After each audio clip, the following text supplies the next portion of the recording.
Salve, salve família! Então, hoje eu vou fazer uma revisão aqui com vocês bem rapidinho para relembrar o que a gente já viu em aulas passadas, né? Então, pegando a estrutura atômica, lembrar o que é o número atômico, é o número de prótons, né? É a partícula positiva carregada lá no núcleo. Lembrando que se eu estou falando de átomo, prótons e elétrons estarão na mesma quantidade. Só que o próton faz parte do núcleo, o elétron faz parte da eletrosfera. Tá certo? Número de massa é a soma das partículas próton e nêutron que eu tenho lá no núcleo. A massa do átomo está contida no núcleo e eu somando a massa do próton com a massa do nêutron, eu tenho a massa total do átomo, que era aquela famosa equação A igual Z mais N. Tá certo? É representação de um átomo. Eu faço lá, vou colocar aqui em destaque para vocês. A massa eu represento aqui em cima. Tanto faz se eu coloco aqui do lado esquerdo ou do lado direito. O número atômico ele tem que ser representado aqui embaixo do lado esquerdo, tá certo? Então é importante saber essa representação aí. A parte da semelhança é que nós temos 4 nominhos lá para lembrar. São isótopos, isóbaros, isótonos e isoeletrônicos. O que eu tenho de igualdade lá? Então sempre destaca uma letrinha-chave. Isótopo, destaca aqui a letrinha P. O que são isótopos? São aqueles que apresentam o mesmo número de prótons, né? Como que eu represento o próton? Aqui embaixo do lado esquerdo. Então percebam que são iguais, então são espécies isótopos. Lembrando, isótopo refere-se ao mesmo elemento químico, tá? Então isso é muito importante. Lá no isóbaro, destaca a letrinha A. Isóbaro é a mesma massa. A massa a gente representava com a letra A. E a massa está representando aonde? Aqui na parte superior, na parte de cima. Isótonos são aqueles que apresentam o mesmo número de nêutrons. Então destaca a letrinha N, para lembrar que são nêutrons. Tá? O que vai ser o nêutron? Calcula lá pela equação A igual a Z mais N. É a massa menos o número de prótons. Então faz 28 menos 12, vai fechar aí 16 unidades. 30 menos 14 vai fechar também 16 unidades. Logo, mesma quantidade de nêutrons, são isótonos entre si. Mas que a gente viu lá, o isoeletrônico é o mesmo número de elétrons. Perceba que ABC, o A é um átomo, B e C são íons, né? Se ele é um átomo, número de prótons igual ao número de elétrons. 12 prótons, 12 elétrons. Para o B, ele está perdendo 2. Então, quando ele é um cátion, lá, íon positivo, ele perde 2 elétrons. Tinha 14 e perdeu 2? 12 elétrons. E o C, por ser um ânion, íon negativo, ele ganha elétrons. Ele tinha 10, ganhou 2, 12 elétrons. Todas as espécies com 12 elétrons, isoeletrônicos eles serão. Falando de íon rapidamente, o que é o cátion, o que é o ânion? Cátion, ânion. Cátion é o carregado positivamente, ânion carregado negativamente. Até brinquei lá, pega o T do cátion, lembra positivo. A, ânion, negativo, negação, né? Então, cátion perde elétron, ânion ganha elétron. A parte fundamental do nosso item é distribuição eletrônica, aquele diagrama de Linus-Pauling. Então, o diagrama de Linus-Pauling vai ser construído da seguinte forma: o 1 repete uma vez, o 2 duas vezes, o 3 três vezes, o 4 quatro vezes, o 5 quatro vezes, o 6 três vezes, porque química é de Deus, não esqueçam disso, e o 7 duas vezes, tá certo? No S cabe em 2 elétrons, tá aqui no cantinho, no P cabe em 6, no D cabe em 10, no F cabe em 14 elétrons. A sequência está aqui de ordem crescente.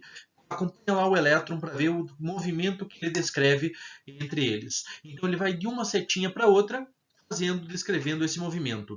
E a ordem em que ele fez isso foi 1S, 2S, 2P até chegar aqui no 7P. Tá certo? Então vamos fazer a distribuição rapidinho lá. Primeiro vem no 1S2, depois 2S2, 2P6, 3S2, 3P6, 4S2, 3D10, 4P6, 5S2. 4D10, 5P6, 6S2, 4F14, 5D10, 6P6, 7S2, 5F14, 6D10 e 7P6. Tá? Então essa é a nossa distribuição.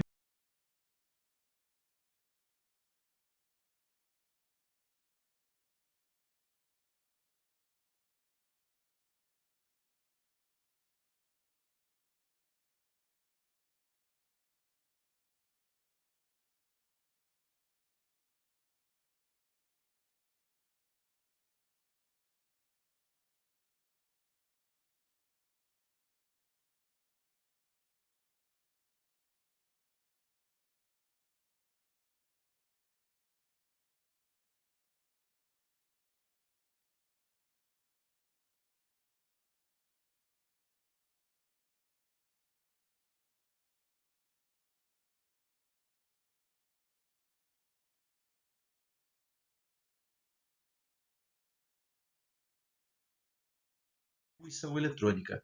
Então eu separei alguns elementos aí para que a gente fizesse a distribuição. Por exemplo, do potássio, número atômico 19. Então ele vai fechar lá 1s2, 2s2, 2p6, 3s2, 3p6 e 4s1. Quando que eu devo parar? Então eu vou somando sempre os elétrons. Tá aqui, ó, 2, 4, 10, 12, 18. Para 19 faltava apenas 1, então eu coloco apenas um elétron lá. Tá certo? Para o manganês, sigo a mesma sequência, só que a soma aqui em cima fechando 25 elétrons. Para o bromo, sigo a mesma sequência, mas fechando 35 elétrons.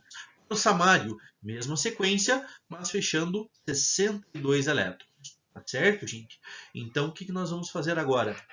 Nós vamos falar de duas definições, que é camada de valência, subnível mais energético ou elétron de diferenciação, que é a mesma coisa.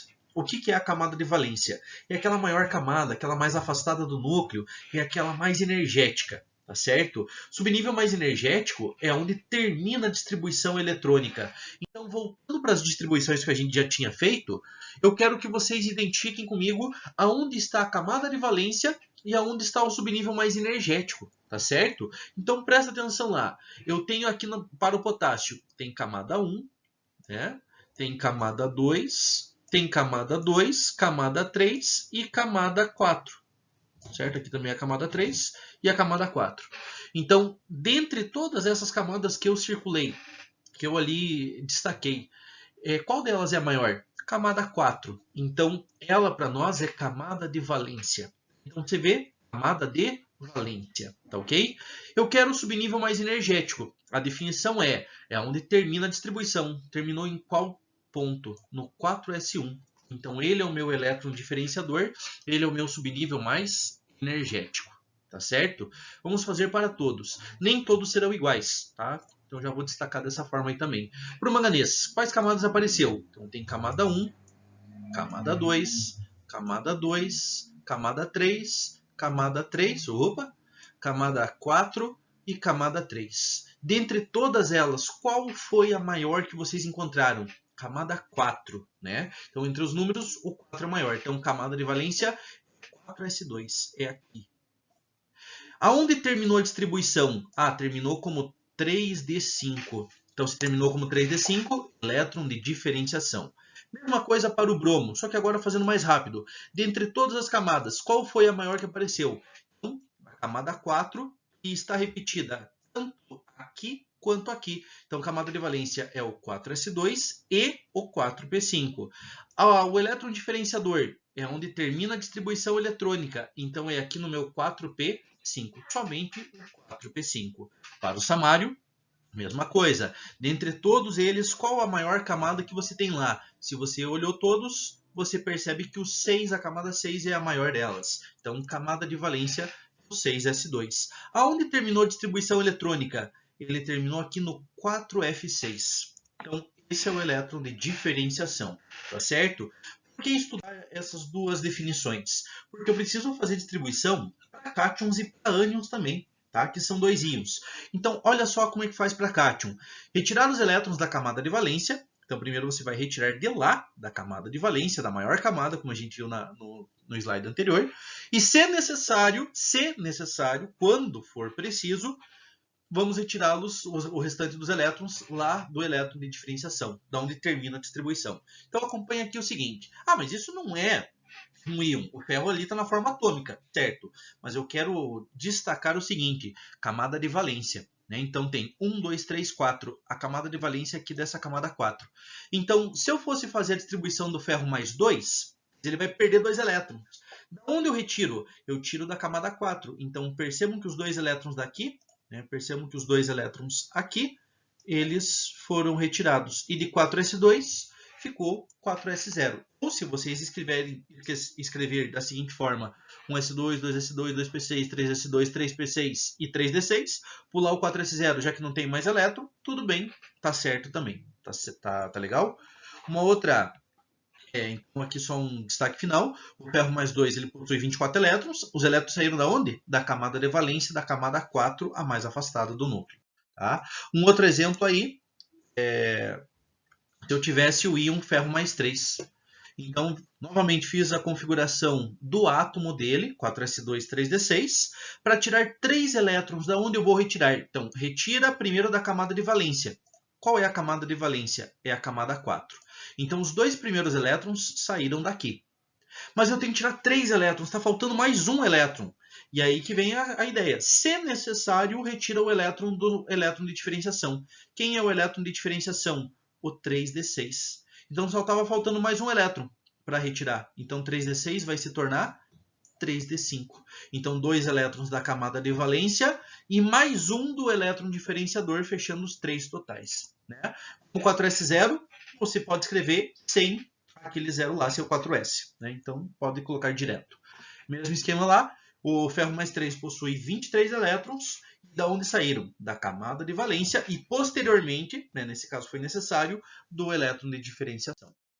Tá? E para ânion, como que você faz? Não precisa se preocupar. Só lembra de calcular o total de elétrons e faz a distribuição direto. Tá? Então, por exemplo, aqui para o íon fluoreto, ele está ganhando um elétron. Certo? Então, ele tinha 9, ganhou 1, vai para 10 elétrons. Então faz a distribuição como se fosse direto com 10 elétrons. 1s2, 2s2 e 2p6. Pega, por exemplo, o nitreto. Você tem 7 prótons, tem 7 elétrons. Ganhou 3, vai para 10. Então acaba ficando com a mesma distribuição do caso anterior, mesma quantidade de elétrons. O íon sulfeto, ele tem 16 elétrons e está recebendo 2, vai para 18 elétrons. Então fica 2, 4, 10, 12, 18. Certo? 18 elétrons, fechando exatamente em 3p6. Tá certo, gente? Espero que vocês estejam se cuidando aí, tá? Mais aulas daqui a pouco virão para vocês nesse formato aqui, tá certo, gente? Qualquer dúvida, vão mandando lá, lá no portal da Iônica, tá certo? Ou me manda em alguma rede social e aí a gente faz um vídeo baseado na pergunta de vocês. Tá ok, gente? Se cuidem, tá ok? Nós nos veremos em breve, com certeza. Tá? Um grande abraço.